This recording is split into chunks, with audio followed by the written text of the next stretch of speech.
Evli olanlar boşanmak hakkında düşünərkən, evli olmayanlar bir an belə gecikmədən evlənmək barədə düşünür. Tanınmayanlar şöhrət arzusundayken, məşhurlar tanınmadığı bir yerdə sakit bir həyat arzulayır.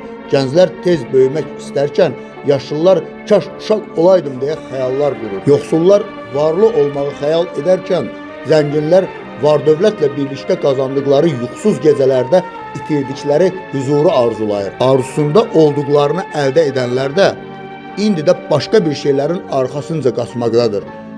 Çünki istəmək sahib olmaqla deyil, qovalamaqla əlaqəli bir şeydir. Bir şeyə sahib olduğun an öz parıltısını itirir. Əslində heç kim həqiqətdə heç bir şey istəmir.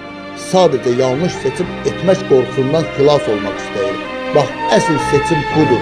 Məsələ əlindəkiləri itirmək və ya daha azı ilə qane olmaq deyil. Əsl məsələ nə ilə yaşamağa razı olduğun və nələrdən vaz keçməyə hazır olmağındadır.